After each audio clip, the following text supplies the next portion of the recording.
Looney Tunes is one of my favorite franchises of all time. I've collected so much merch, DVDs, and so on and so forth. But what happened to these lovable characters after their series got abolished in 1969? Well, folks, today we'll be looking at all 39 cartoons that were released after their peak in popularity. Daffy's Rhapsody won't be counted on this list though because it hasn't been released theatrically yet. Without further ado, let's get into the first cartoon. Directed by the late Friz Freleng, Bugs Bunny's Christmas Carol is the first cartoon in this group, and while it's not amazing, it still showed that there was still a light in the Looney Tunes after a decade later. First, let's talk about the positives. This short offers great casting from the Looney mainstays, especially Porky and Yosemite as Bob Cratchit and Scrooge, respectively. A minor problem this cartoon suffers from is there's no Daffy in sight, though after the abysmal way they treated him in the later years, maybe it's for the best he's not here. Much like how he's portrayed in Chuck Jones's Scaredy Cat trilogy of shorts, Sylvester's mostly mute in this one, though he does get one line of dialogue. Other than that, there's not that many standout gags, and the animation is a little choppy. But then again, it is a great parody of Charles Dickens' classics, so for that, I'm gonna have to give it a 7.5. Wile and Roadrunner are back after a 13-year-long gap. Chuck Jones once again knocks it out of the park, and remember in the last short how I said it was low on the gag department? Well, this one's full of them. I mean, it is a Roadrunner and Wile short after all. In my opinion, the best ones that stand out for me are the snowball gag, the dark crate gag, the ice skating gag, the riding horse gag, and the ending gag. This one's just classic Coyote and Roadrunner shenanigans, so for that, I'm gonna have to give it an 8 out of 10. Taz makes his grand return in this short, and he teams up with Bugs once again.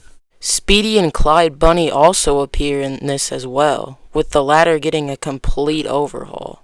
Let's get into the meat and potatoes, the gags. The best ones to come out of this one for me are the lights gag, the gift exchange gag, and the popcorn gag. Once again, another great holiday short, and the best one to come out so far, an 8 out of 10 for sure. Daffy makes his comeback in this one alongside Foghorn and Miss Prissy. This one also focuses on a Sylvester and Daffy team up. Okay. After setting both their eyes on a golden egg, they both won it because of money, I guess? Like Christmas Carol, this one's low on the funnies, but it does make up for it with the beautiful backgrounds. An alright Easter one, but definitely the weakest of the bunch so far. 7 out of 10. Oh, wonderful. The Patty Freleng Daffy is back, though in this one I guess he's a tiny bit more likable. Even though he's put up with Speedy for the billionth time, it honestly kinda works here. He's a security guard. His job is to keep the mice from getting all the Easter chocolate bunnies. And in this one, he kinda learns his lesson, I think. No standout gags in this one either, so for that, I'm gonna have to give it a 6 out of 10. I spoke too soon, yolks on you. This one steals your crown. The last of the cartoons from Daffy's Easter excitement, and this is probably the best from it. The duck is just trying to figure out a plan to get to the north the quickest. While the dog and hunter gag isn't the greatest, the bull gag caught me off guard. And the horse gags can sometimes offer some humor.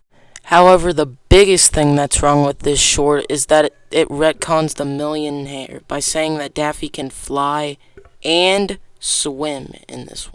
Negative 10,000 out of 10, worst thing I've ever seen. Okay, I'm just kidding, it's Megamind 2. In all seriousness, this one gets a 7 out of 10. Now this one's a real gem. Elmer and Bugs teaming up once more in the best cartoon on this list so far. This one feels like classic 50s Chuck Jones, filled to the brim with wordplay jokes, fourth wall breaks with the gravity bit, and great gags, and a wonderful ending punchline. Not more else I can say, and that's why I can confidently give this one a 9 out of 10. Once again, another great cartoon by Jones. The opening is already off to an amazing start. Everything reacting to Bugs' kisses with horror is really funny, especially the butterfly's reaction. It's nice to see Marvin and Hugo return. The snowman even keeps his classic dialogue intact, and even though the Mickey Martian gag is a little cheesy nowadays, I think it's supposed to be. Once again, another great one by Chuck, and another 9 out of 10.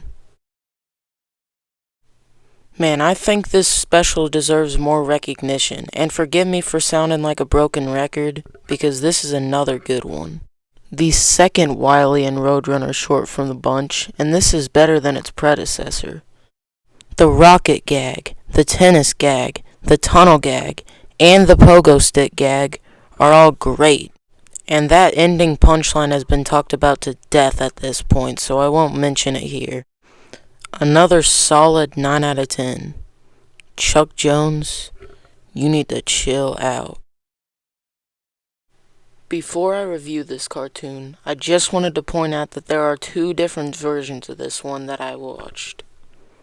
The extended cut, aka the theatrical release, and the home media version.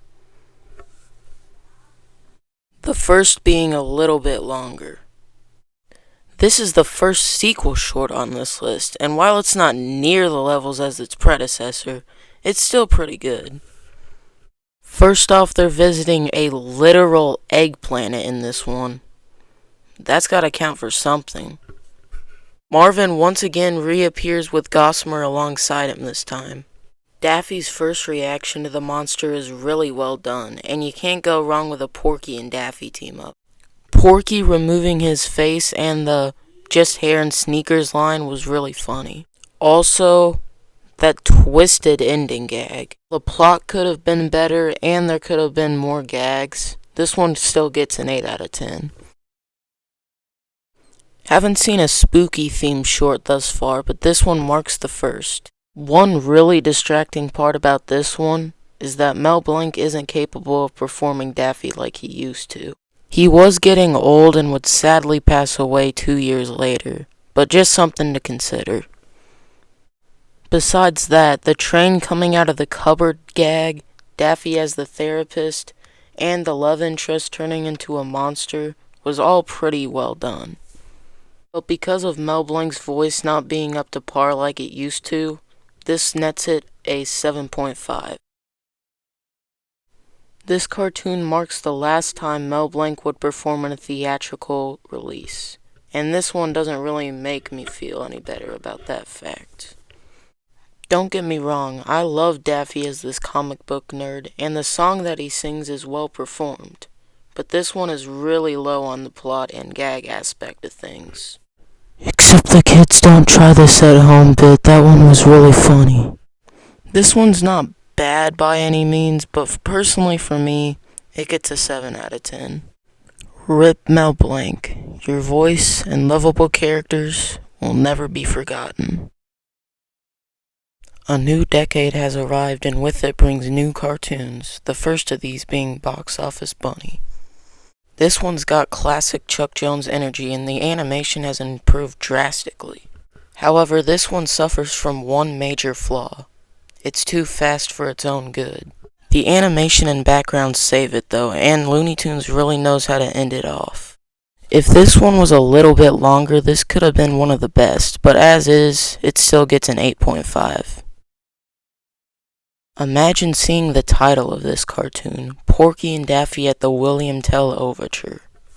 You think to yourself, there's so many possibilities for this idea. Then you go to the Looney Tunes wiki to see how long it is. Then your face frowns at the sight that it's barely 2 minutes long. Okay, some background information on this one. This was made for a special titled Bugs Bunny's Overture to Disaster, so that's why I guess it's too short. But enough yapping, how good is the actual cartoon?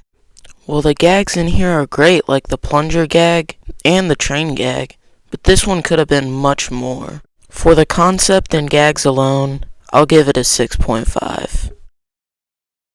Hands down, the best cartoon so far. It's up there with the classic era in quality. However, this cartoon's been talked about to death by animation fans and critics alike. But here are the best gags from the short.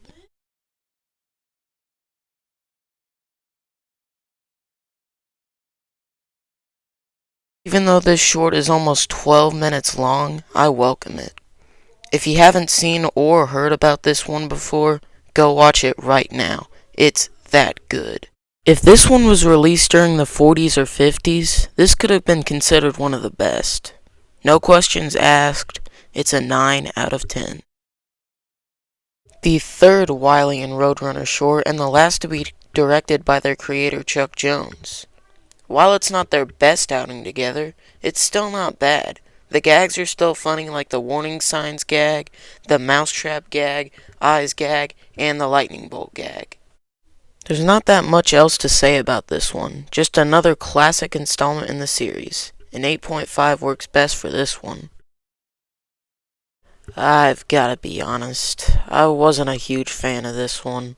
I know this cartoon has been brought up as one of the toon's best after the golden era, but I personally didn't get into it. That's not to say there isn't anything good about it. I love Peter Lorre Tweety. Yosemite acting like a dog caught me off guard, and the sucker gag is always nice to see. But other than that, this one doesn't really offer much. Maybe after seeing the original Casablanca my mind might be changed, but for right now, this one gets a 7.5. Our second sequel cartoon from the bunch, and like the previous one, it's not as enjoyable as the original, but it's still brimming with life. I like how in this one, the man from the first short is reincarnated across many generations. It makes it stand out from all the other shorts we've looked at.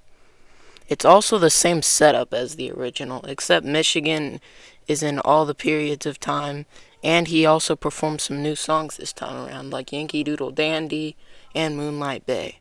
Marvin, for some reason, just shows up at the end. Also, he can understand the frog because he's been speaking Martian this whole time. It's so stupid and funny at the same time, which gives it the rating of an 8 out of 10. The first fully 3D Looney Tunes cartoon so far, and it's pretty good for the 90s. The CGI makes up for the plot, however. There are a couple good gags in this one, though, like K9's transformation scene and Marvin and K9 witnessing Daffy in the bathtub, but that's about it. The design of their ship's pretty neat, at least. If this one had a little bit more plot, though, this could have been a 7.5. But as it is for me, it remains a low 7 out of 10. Chuck Jones' first Daffy cartoon since Return of the 24th and a half century, and what a great comeback it is. The announcer just messing with the duck for the whole thing is hilarious. This one's also got a bunch of cameos from other Looney mainstays, including Tweety, Roadrunner, Wile, Foghorn, and Taz. There's also a surprise cameo from Superman that I didn't see coming. The train gag, the duck burger line, and the ending gag are all great, but that's kinda all we get in this one. But I'd still give it an 8 out of 10. Foghorn Leghorn is back to his shenanigans in his first role in a cartoon since The Slick Chick, and it's okay. Pete Puma elevates this one a bit with his voice, but the plot's pretty basic and the gags don't really land. The ending gag does boost this one a little, so it gets a 7 out of 10. This one was supposed to be released 6 years earlier in 1991 for Bugs Bunny's 51st and a half anniversary, but was pushed back to 1997. Release date aside, this one's a little bit better than Box Office Bunny. This is like a mockumentary where we, the audience, get to see how the magic of the Looney Tunes is dealt with, which is really cool. Daffy is back to his greedy self, and his lines in general in this one are great. Countless takes Bugs, Daffy, Elmer, and Sam have to deal with in this one are really well done. A great short that deserves an 8.5. Another solo Yosemite and Bugs outing in a while, but I feel it was definitely worth the wait. First off, this cartoon's got a beautiful atmosphere and backgrounds to boot. Michigan also makes a weird cameo in this one. That was nice, I guess. The plank, Buttercup, and ending gag were all enjoyable moments. This cartoon is dedicated to Chuck's good friend and longtime colleague, Friz Freeling. And what a great short to be attached to. This was the last short to be attached to Chuck's company, Chuck Jones Productions. This is also Sylvester's first starring role in a cartoon since the 60s. Like A Mouse Divided from 1953, this cartoon sees the cat taking care of an orphan, but instead of being a mouse, it's a baby bird. So Sylvester does everything in his power to save the little bird after he calls him Dad. The gags in this one are out the wazoo. The best ones I found in this one are the pole gag, the time-consuming anvil gag, and as always, the ending gag. Mark Anthony technically reappears in this cartoon, though it could just be a generic bulldog. A great Sylvester outing, and a great one to end your company out on, and that's why I'll give it an 8.5 out of 10. First Looney Tunes short to be released in the year 2000. Ooh! This is also the fourth Wile E. Roadrunner cartoon. Alright, let's get into the elephant out of the room. Wile E. and Roadrunner are babies in this one. But it doesn't mess with the quality too much, because this one's great. I love the scrapbook opening this one starts out with. Wile's dad also appears in this one, and he's alright in this, I guess. Anyways, let's dive into this one. The Beast gag and Stretchy Armed Guy gag are probably the best runs for this short, but there are a few I still think are great. The Chuck Jones cameo was also nice to see, so I'll give this one an 8.5 out of 10, like Father of the Bird. The fifth installment in the new Wile E. Coyote and Roadrunner shorts. This is also the first of the notorious line of Larry Doyle ones, and already they're not looking promising. Something just feels off with this cartoon's pacing and gags. Like the ear gag and panther gag should work, but the reactions from Wile E. just don't feel like they usually do. Maybe these cartoons will get progressively better as the years go on, but this one isn't helping their case. Worst one so far, no doubt about it, 5.5 out of 10. Well, I think they're getting a little bit worse. Again, these feel like they should work, but the pacing and gags just don't mesh well. I like the idea of Tweety and Sylvester going through different parts of the museum, but it just doesn't have the patience. For everything else, the music, animation, and the backgrounds bump this one up to a 5.5.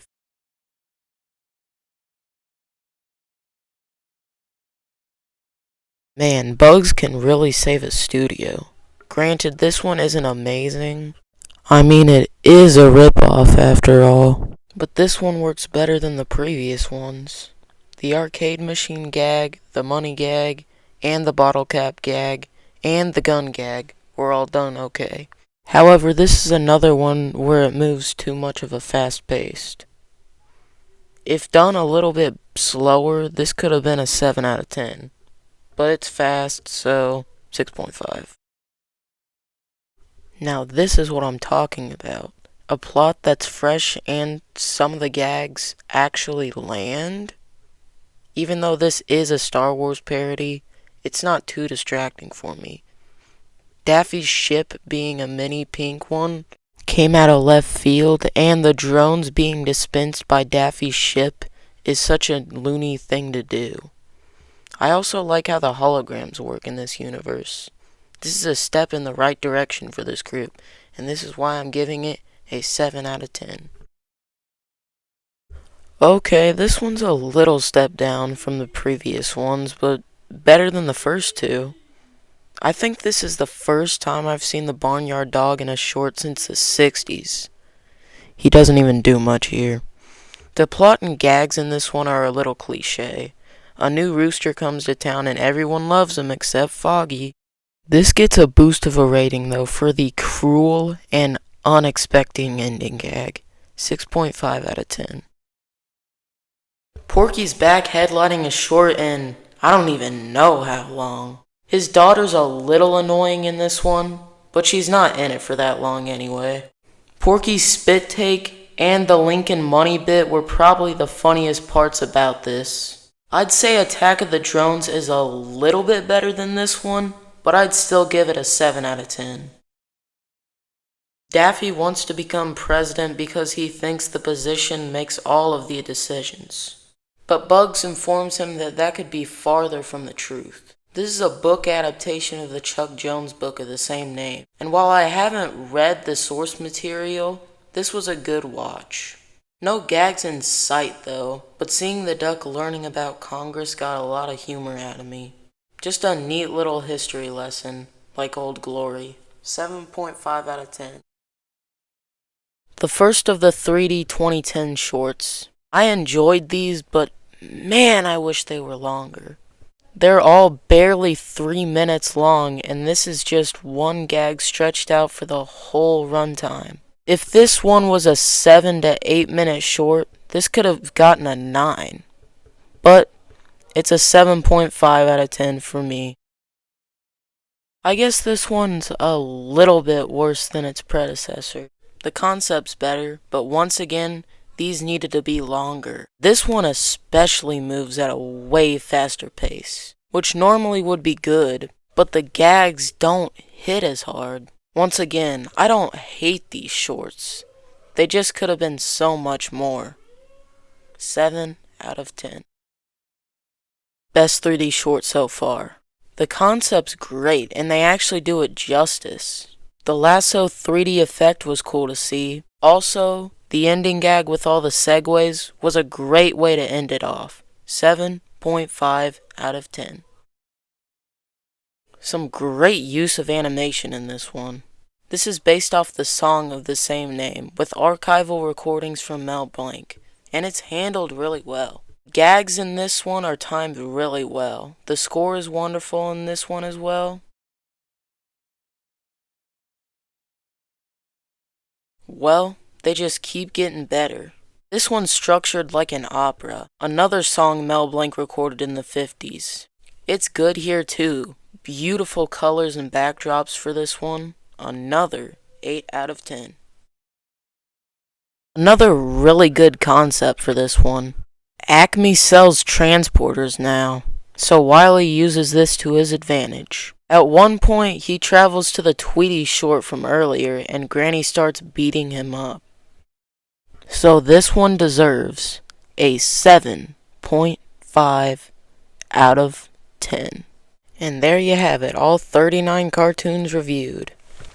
Thank you to the directors, background artists, animators, voice actors, and everyone that worked with these cartoons. And another huge thank you to all the sources and people currently watching this video. While I won't give you a full-on ranking on every cartoon, I will talk about my favorite and least favorite cartoons from this bunch. Those being Invasion of the Bunny Snatchers for best cartoon, and for the least cartoon, I'm gonna have to give it to Museum Scream. And now I'll repeat a classic line that Bosco, Buddy, Beans, and Porky have all said at some point. That's all, folks.